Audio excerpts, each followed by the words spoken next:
ka? Magiging tatay na ako?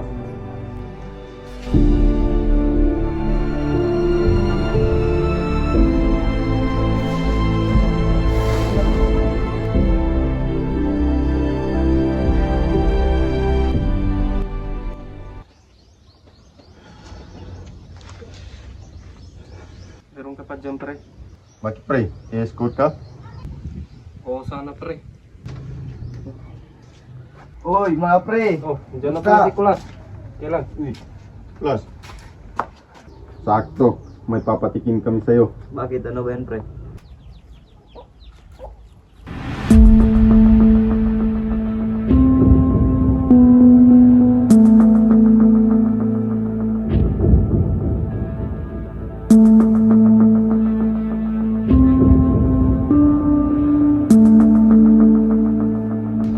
Paano yan, pre? Mauna na ako sa inyo. Sige, pre. Oh, sige pre.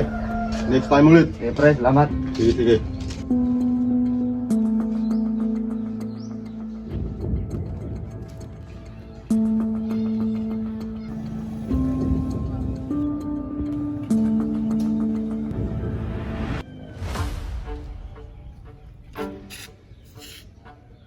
Nicholas, nandiyan ka na pala. Kamusta? O mahal, gusto mo bang kumain? Nagluto kita. Ba't magkasama na naman kayo ng dagol na yun? Tulungan niya lang ako, mahal.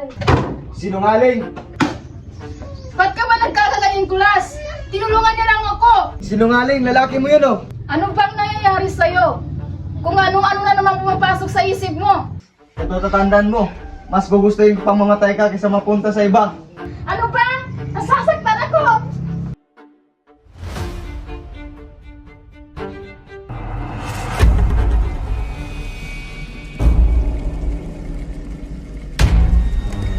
Tulad!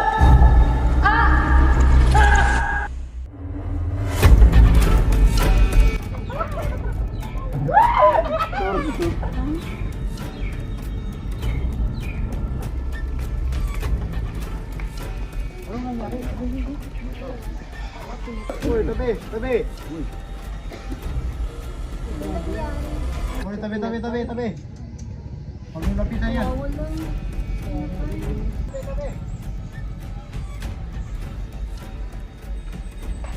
Hello? This is P1 Giner. Ano ang may paglilingkod ko? Police Station, this is Kagawad Puyag. May nangyari pong krimen dito sa Barangay Poblasyon ng Patuan. Sir, kailangan po namin ng rescue na sir. ASAP. Sige sir, salamat po.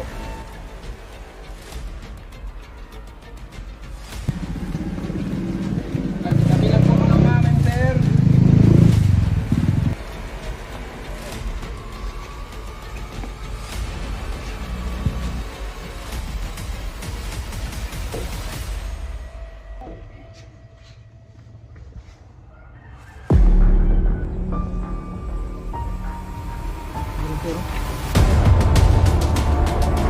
Ako.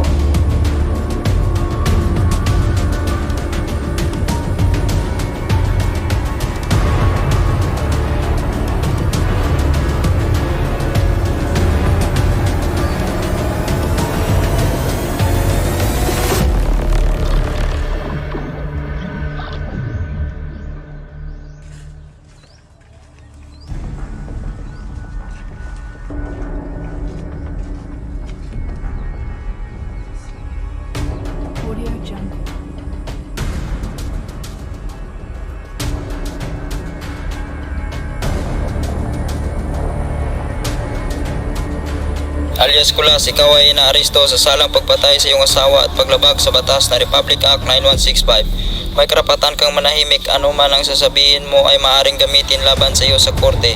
May karapatan kang magkaroon ng abogado at makausap siya bago at habang ikaw ay inimbestigahan. Kung wala kang kakayahang kumuha ng abogado, bibigyan ka ng gobyerno.